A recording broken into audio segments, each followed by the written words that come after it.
Papa mummy मैंने किसी के संग खेल नहीं खेला, मैंने प्यार किया एंड मैं उसके साथ शादी करना चाहता हूँ।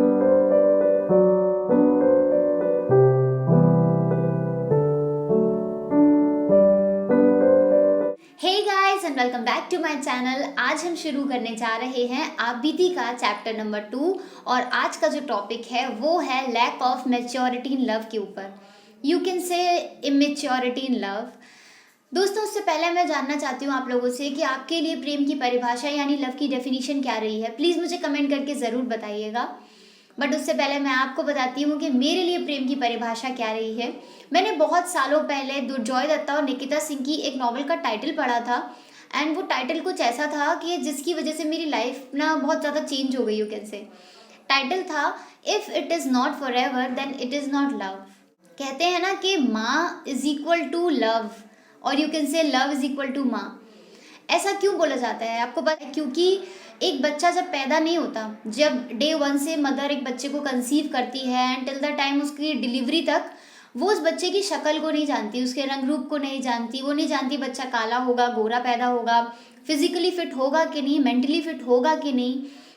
कोई उसका जेंडर भी डिफाइन नहीं होता, ट्रांसजेंडर भी होता है, मेल फीमेल कुछ भी हो सकता है। तो एक मदर का जो एक पूरा 9 मंथ का फेज होता है ना, बच्चे को बिना जाने इतना ज़्यादा उसके लिए कॉन्शियस हो जाती है, इतना ज़्यादा उससे प्रेम करती है, इतना ज़्यादा उससे प्यार करती है और वो उसकी लाइफ के एंड तक रहता है। अपने बच्चे को लेकर वो ज़िंदगी भर परेशान भी रहती है, तकलीफ में भी रहती है, बट अपने बच्चे को लेकर इतना ज़्यादा कंसर्न होती है कि इसको कुछ नहीं होना चाहिए।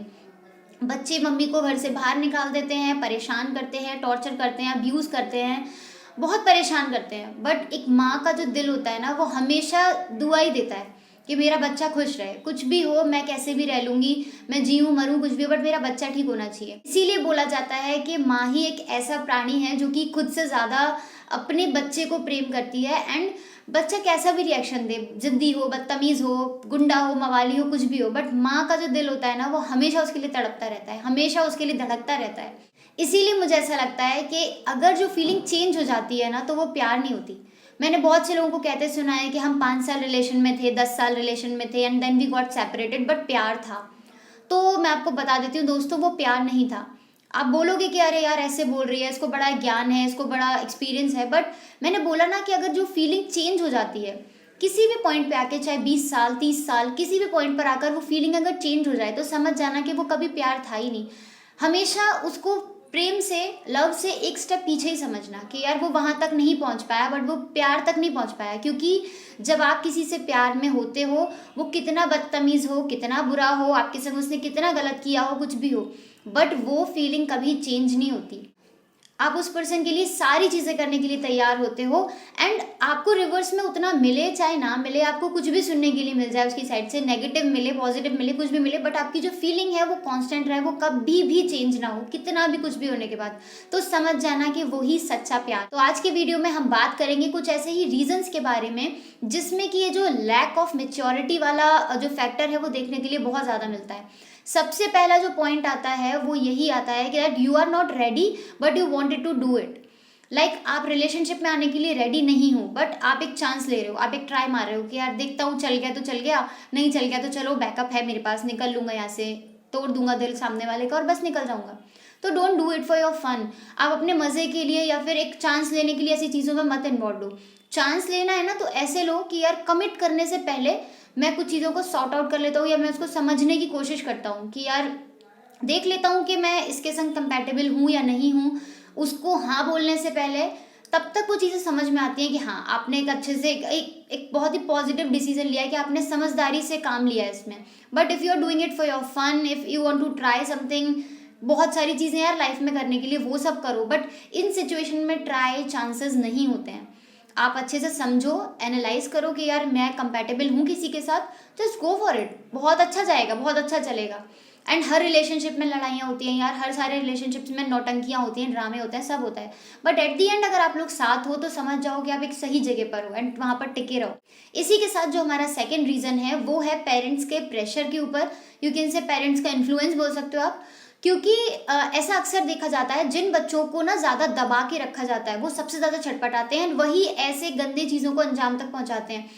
आप अपने बच्चे को अच्छी गाइडेंस देंगे, वो वैसा ही बनेगा। बहुत से पेरेंट्स ही वीडियो देख रहे होंगे एंड वो समझ रहे होंगे कि अरे यार ये क्या ज्ञान दे रही है फालतू का, हमारे बच्चे को मिसगाइड कर रही है, मिसलीड कर रही है। बट मैं आपको बता दूं, जैसे आप अपने बच्चे को ना पढ़ाई के लिए मोटिवेट करते हैं, उसको बचपन से ही वैसे ग्रूम करने की कोशिश कीजिए कि यार एक लव को एक टास्क लेकर चलिए कि यार ये भी तुम्हारा एक सब्जेक्ट है एंड तुम्हें इसमें कैसे ग्रो करना है। क्योंकि अगर आप उनको प्रेशराइज करोगे, दबाव डालने की कोशिश करोगे, वो छटपटाएंगे, करेंगे वो अपने मन का ही, वो सारी चीज़ें अपने मन की करेंगे बट आपसे छुप के करेंगे। सो इट्स बेटर थोड़ा सा ओपन अप होने की कोशिश कीजिए, उसको समझाइए कि किसी भी रिलेशनशिप में या लव में आने से पहले की जो स्टेजेस होती हैं वो क्या होती हैं एंड किस पॉइंट पर आकर आपको हाँ बोलना चाहिए किसी को या फिर आपको खुद उससे अप्रोच करना चाहिए। तो उसको प्रॉपरली गाइड कीजिए जिससे कि वो किसी गलत डायरेक्शन में ना जाए। अपनी कोई भी ऐसी सिचुएशन हो तो वो आपसे ईजिली आकर एक्सप्लेन कर सके, कि आपको बता सके कि क्या है। एंड ये सारी सिचुएशंस जब होंगी ना तो आप खुद भी देखेंगे कि आपका बच्चा एक सही डायरेक्शन की तरफ जाना शुरू कर देगा। क्योंकि बहुत सारी सिचुएशंस होती हैं, बच्चे छटपटाते हैं ना जब, तो वो छुप छुप के बहुत सारी चीज़ें करते हैं। वो बातें भी करेंगे किसी से, वो धोखे भी देंगे, वो बहुत सारे वादे भी करेंगे लोगों से। एंड इन सारी चीज़ों के बावजूद ना वो एक आपके सो कॉल्ड राम बेटा बनने का भी एक इमेज क्रिएट करने की कोशिश करेंगे, which is just next to a dual personality. क्योंकि एक आपके सामने इमेज क्रिएट कर दी कि भाई मैं राम बेटा हूँ एंड दूसरे के सामने आप एक अलग ही फेज में चल रहे हो। तो प्लीज़ ऐसी कोई इमेज उसको क्रिएट करने मत दीजिए अपने लिए। उसको एक प्रॉपर पाथ दिखाइए कि भाई देखो इस डायरेक्शन में जाओ तुम सही जाओगे एंड इस डायरेक्शन में जाओ तो तुम सही जाओगी। क्योंकि अगर आप उनको बार बार दबाने की कोशिश करेंगे, वो छटपटाएंगे, घर से भाग जाएंगे, कुछ ना कुछ गलत स्टेप ले लेंगे, पछताएंगे, वापस आएंगे, रोएंगे एंड अपनी लाइफ पूरी स्पॉइल कर देंगे। अगर उनकी लाइफ स्पॉइल नहीं करानी तो उनको थोड़ा सा बोलने का मौका दीजिए, एक्सप्लेन करने का मौका दीजिए एंड खुद भी उनके साथ बैठिए, इस टॉपिक पर डिस्कशन कीजिए कि बेटा अगर आप बाहर स्टडीज़ कर रहे हो या फिर सपोज आप किसी से भी इंटरेक्ट कर रहे हो या आप मिलते हो अपनी जॉब में किसी से भी, तो सपोज अगर आपका एक डिसीजन ऐसा आता है तो 4 फैक्टर्स को सोच समझ के डिसीजन लेना कि यार क्या मैं इतना कैपेबल हूँ कि मैं फ्यूचर कमिटमेंट दे सकता हूँ उस पर्सन को, क्या हमारे बीच में अच्छी कंपैटिबिलिटी है कि यार हम मैनेज कर लेंगे समहाउ लड़ाई झगड़े इन सब चीज़ों से, या फिर ऐसा भी कि यार मेरे पास इतना बैंक बैलेंस है कि हाँ मैं आगे अपने साथ साथ किसी और का भी ध्यान रख सकूं। एंड प्लीज़ इसको ना थोड़ा जेंडर इन्फ्लुएंस मत समझिएगा कि मैं स्पेसिफिकली किसी जेंडर को मेंशन करना चाहती हूँ, बिकॉज मैं एक लड़की हूँ तो मेरा ऑब्वियसली वो एक लड़कों की तरफ वाला इस तरीके से हो रहा है। बट द थिंग इज़ कि यही सेम लड़कियों का भी है एंड यही सेम लड़कों का भी है, दोनों का मेरे लिए दोनों के लिए सिचुएशन सेम ही है। बट मैं एक लड़की हूँ तो मेरा थोड़ा सा वो एक लड़कों के फ्लो में निकल रहा है। So just take it in a very positive factor कि आप ये मत सोचिएगा कि मैं प्रॉपरली लड़कों को एकदम हाईलाइट करने की कोशिश कर रही हूँ। वहीं जो थर्ड रीज़न है वो यही है कि अगर आप रेडी नहीं हो फ्यूचर कमिटमेंट के लिए तो प्लीज़ इस चीज़ में इन्वॉल्व मत होइएगा। क्योंकि बहुत सी सिचुएशन देखी जाती है कि यार लोग चांस ले लेते हैं एंड लाइक कोशिश करते हैं कि यार देख लेते हैं, जस्ट मतलब ऐसे ही स्टार्ट कर देते हैं बहुत सी चीज़ें, बट फ्यूचर के लिए वो रिस्पॉन्सिबिलिटी नहीं लेने के लिए तैयार होते हैं। तो वहीं पे आपकी मेच्योरिटी और इमेच्योरिटी क्लियर हो जाती है कि यार मतलब किसी चीज़ में इन्वॉल्व हो रहे हो तो किस बेसिस पे हो रहे हो। मेरा पर्सनल पर्सपेक्टिव यही है कि यार लव इज इक्वल टू शादी। तो मैं अगर किसी को कमिटमेंट दूंगी तो मेरा एक पहले से परसेप्शन है माइंड में कि यार अगर मुझे किसी को भी लेकर सपोज आगे चलना है तो मुझे उसको शादी तक लेके जाना है। बट अगर शादी का कोई स्कोप नहीं है तो उसको शुरू ही क्यों करना? क्योंकि प्यार कर रहे हो तो क्या मजाक कर रहे हो किसी के साथ? नहीं ना, अगर करना है तो श्योरिटी के साथ करो कि यार टिल द एंड हम निभाएंगे, चाहे कुछ भी हो जाए, दुनिया इधर की उधर हो जाए। But if you are not ready for future commitments मत करना किसी के भी साथ, क्योंकि तुम तो एक सर्टेन टाइम के बाद शायद आगे बढ़ जाओगे ये सोच के कि मैं तो पहले से ही प्रिपेयर था, मेरा माइंडसेट था कि नहीं नहीं भाई ये सब नहीं हो सकता, हमें आगे बढ़ना है, शादी नहीं हो सकती। क्योंकि आपका माइंडसेट ऐसा है तो आप तो आगे बढ़ जाओगे। बट दूसरा वाला जो पर्सन है ना, शायद वो जिंदगी भर उसी जगह पे खड़ा रह जाएगा, खुद को कोसता रहेगा, खुद को अंदर से ऐसा महसूस करता रहेगा, टूटा हुआ सा महसूस करेगा, यही फील करेगा कि यार सारी गलती मेरी है, मैंने किसी पे ऐसे विश्वास किया, मेरा विश्वास टूट गया। एंड कहीं ना कहीं वो खुद को जिम्मेदार समझेगा, शायद मेरी ही गलती थी, मैंने ही ऐसा किया, मैंने ही ऐसा किया। सो प्लीज़ अगर फ्यूचर कमिटमेंट के लिए रेडी नहीं हो, शादी के लिए रेडी नहीं हो, तो प्यार आपके लिए बिल्कुल नहीं बना है, उसको मत करना, सच में मत करना।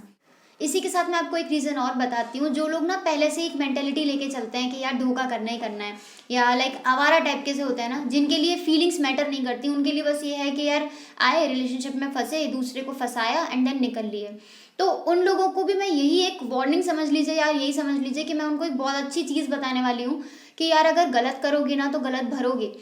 क्योंकि आपने कर्मा के बारे में तो सुना होगा, उसी के साथ मैं आपको एक चीज़ के बारे में और बताती हूँ, वो है द व्हील ऑफ फॉर्च्यून के बारे में। दोस्तों क्या होता है कि एक सर्कल होता है लाइफ का, जिसमें आप कभी टॉप पर होते हो एंड सामने वाला थोड़ा आपसे नीचे होता है। जब क्या होता है ना, जब सिचुएशंस पलटती हैं, जब वक्त बदलता है, कभी ना आप भी मूव करके नीचे आते हो एंड वो ऊपर आता है। समझ रहे हैं आप मेरी बात को, मैं क्या कहना चाहती हूँ? कि जब आप किसी के संग गलत करते हो, तो वो चक्र जो है ना, किसी के संग गलत जब आप करते हो, तो एक पॉइंट ऐसा भी आता है कि जब उसका वक्त आता है, वो ऊपर होता है आपसे एंड आप उससे बहुत ज़्यादा नीचे गिर गए होते हो। तो वो चीज़ें होती ही होती हैं लाइफ में। जैसे कर्मा के लिए बोलते हैं ना कि कर्मा रिवर्स करता ही करता है, जैसा आप करोगे वैसा आप भरोगे। तो वही सिचुएशन व्हील ऑफ फॉर्च्यून में भी होती है। जैसी सिचुएशन में आपने किसी को डाला है, उस सिचुएशन में आप फंसोगे ही फंसोगे।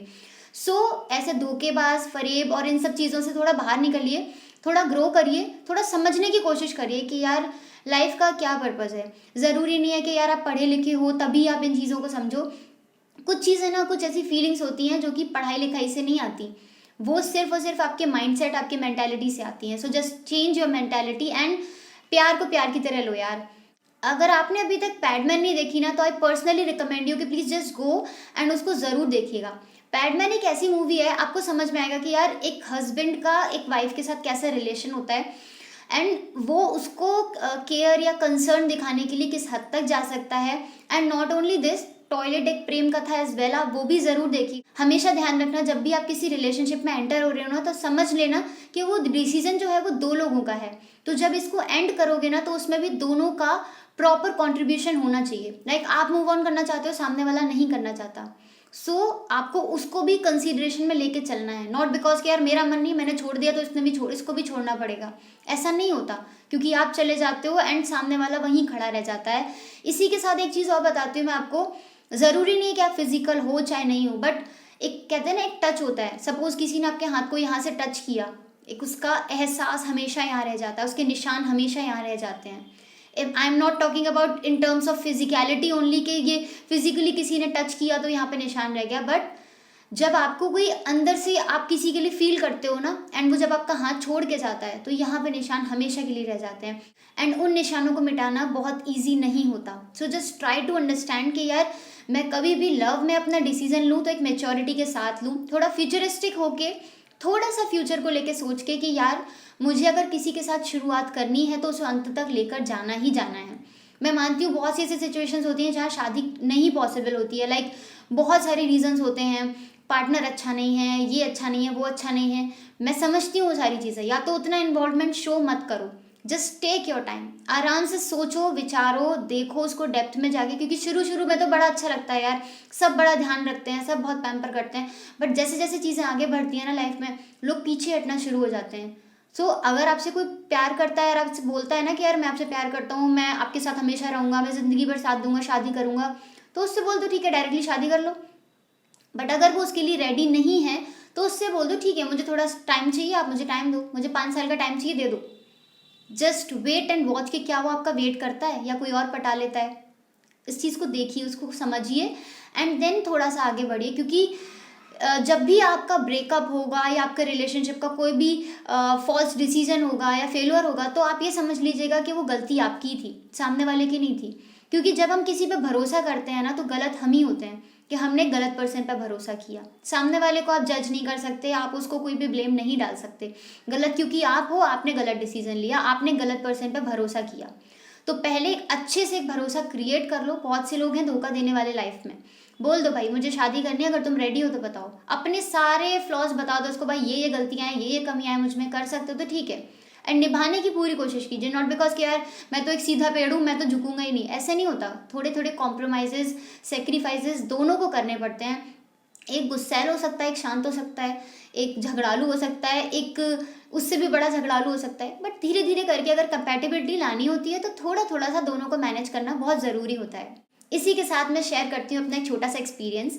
एक्चुअली कुछ ज़्यादा बड़ा नहीं है इसमें एक्सप्लेन करने के लिए, बट फिर भी मैं बताऊँगी कि when I was in school and I am in 9th standard, मुझे नहीं पता था कि ये प्रेम प्यार ये सब चीज़ें क्या होती हैं। हमारे लिए तो एकदम नॉर्मल स्कूल गोइंग जो बच्चे होते थे ना, एकदम बस पढ़ाई और ये सारी चीज़ें, खेल कूद और ये सब मैटर करता था। जब मैं 10th स्टैंडर्ड में आई तो then I get to know कि हाँ यार, मेरे कुछ फ्रेंड्स भी ऐसे हैं जो कि लाइक रिलेशनशिप में हैं 10th स्टैंडर्ड में। एंड बड़ा अच्छा लगता था सुन के, बड़ा लगता था यार हम भी किसी से बात करें, हमारा भी किसी से मतलब कांटेक्ट होना चाहिए, कोई हमें भी पसंद करता हो, जिसको हम भी देख के शर्मा सकें, या फिर थोड़ा सा ना लाइक हमारे दोस्त यार हमें छेड़ें उसके नाम से। ऐसे फेजेस आते हैं लाइफ में। सो टिल 10th स्टैंडर्ड मेरा ऐसा कुछ भी मतलब मेरे को ज़्यादा नॉलेज नहीं थी इन सब के बारे में।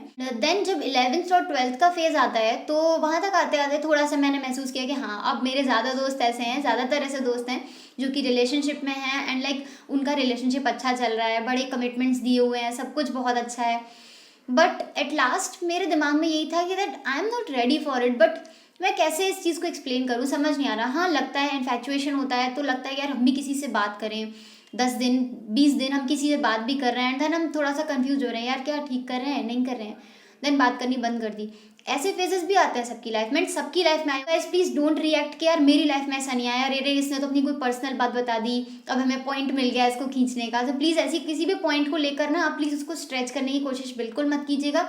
एंड मेरा मेन मोटिव समझने की कोशिश कीजिए कि मैं ये वीडियोस क्यों बनाती हूँ। एंड मेरा पर्सनली ऐसा कुछ किसी को हार्म करने का, किसी की फीलिंग्स को या पर्टिकुलरली किसी को मेंशन करने का कोई मोटिव नहीं है। यहाँ पर सिर्फ यही है कि मैं आपको थोड़ा सा गाइड कर सकूँ अपने पर्सनल एक्सपीरियंस के थ्रू, तो मैं वही करने आती हूँ सिर्फ। तो मेरे किसी भी पॉइंट को लेकर इतना ज़्यादा स्ट्रेच मत कीजिएगा, क्योंकि ये फेजेस सबकी लाइफ में आते हैं, बट कुछ लोग बोलते हैं और कुछ लोग नहीं बोलते हैं। As simple as that. And the thing is कि जब 11th-12th का फेज़ आया तो धीरे धीरे क्या था कि हम लोगों से बात करते थे एंड हमारा भी मन करता था लोग हमें टाइम दें, हमसे बात करें। बट व्हेन मेरे स्कूल का लास्ट डे था, सो आई नोटिस कि मेरा एक दोस्त था, बहुत अच्छा दोस्त था, जिससे मेरा काफ़ी अच्छा कम्युनिकेशन रहता था। एंड उस पॉइंट पर ये था कि उसने मुझसे अचानक से बोला that I want your number. And मैं थोड़ा सा ऐसे हो गई कि यार दोस्त तो बहुत अच्छा था मेरा, बट मैं थोड़ा सा सोच रही हूँ कि यार क्या नंबर दे दूँ। मतलब उस टाइम पर किसी को नंबर देना is a very big thing for me, क्योंकि मैं ये सोचती थी कि यार बात करूँगी, मुझे पता है कि उसके मन में समहाउ क्या है, एंड देन मैं उससे जब बात करूँगी तो क्या मैं बोलूँगी, क्योंकि I am not ready for it. मैं तैयार हुई नहीं किसी से बात करने के लिए उस तरीके से कि मैं किसी से बात करूँ एंड देन मैं उससे बात करना बंद कर दूँ।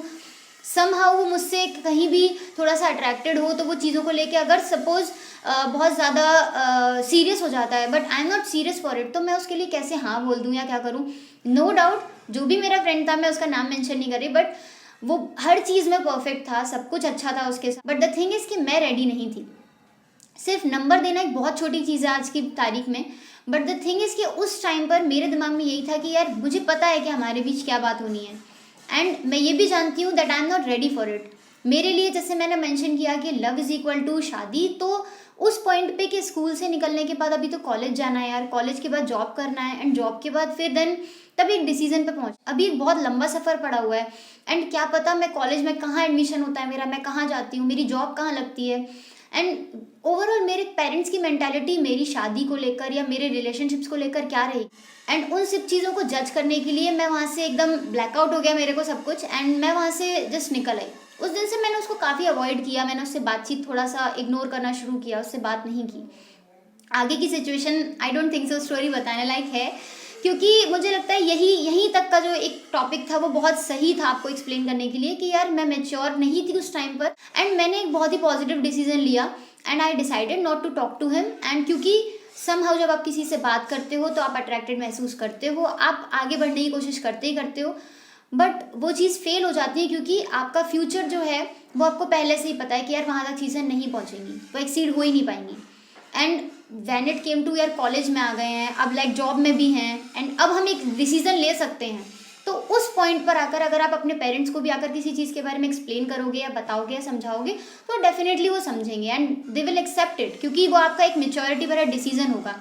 कोई बोलते हैं ना यार घर तक मैं कैसे पहुंचाऊं इस बात को कि मेरे को लव मैरिज करनी है, तो यार एक बात बता दूं ना, आप बहुत सही जगह पर हो। अगर आपकी माइंडसेट यही है ना कि यार मुझे शादी करनी है और आप घर तक उस बात को लेकर जाना चाहते हो, तो जस्ट गो फॉर इट। अपने पेरेंट्स को समझाओगे पापा मम्मी मैंने किसी के संग खेल नहीं खेला, मैंने प्यार किया एंड मैं उसके साथ शादी करना चाहता हूँ या चाहती हूँ। वो चीज़ अपने पेरेंट्स को एक्सप्लेन करना सीखोगे या समझोगे तो डेफिनेटली अगर वो समझदार होंगे तो वो उसको डेफिनेटली अप्रिशिएट करेंगे कि यार फाइनली हमारे बच्चा एक सही ट्रैक पे था।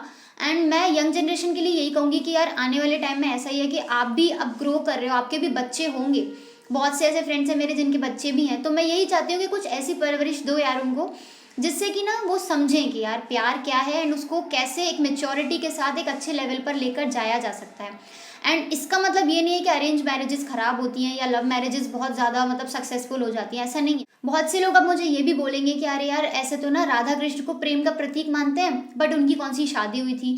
तो दोस्तों उसी के साथ मैं आपको एक चीज़ बताती हूँ कि हिंदुओं के कुछ ऐसे ग्रंथ हैं जिनका नाम है ब्रह्म पुराण और गर्ग संहिता, जिसमें इस बात का विवरण है कि राधा जी की कृष्ण जी से शादी हुई थी। मथुरा में एक ऐसा मंदिर है भंडेर वन नाम से, जहाँ पर कृष्ण और राधा जी की शादी हुई थी एंड स्वयं ब्रह्मा जी ने उनकी शादी कराई थी।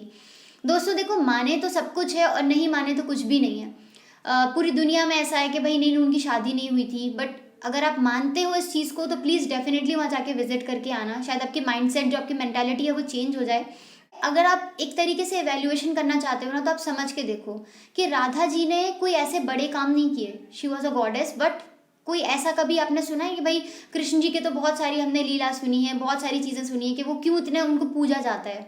शंकर जी का सुना है, बहुत सारे भगवानों का अलग अलग सुना है, बट राधा जी का कभी ऐसा सुना है कि भाई उन्होंने कोई बहुत एकदम बड़ा काम किया था।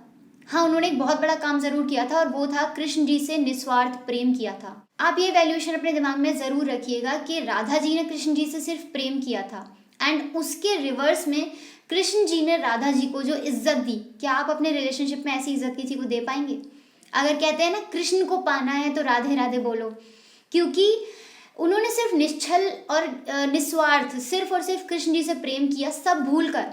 उनको किसी से मतलब नहीं था कि लोग उन पर कैसे लांछन लगाएंगे, कैसे उन पर उंगलियां उठाएंगे, कुछ भी करेंगे।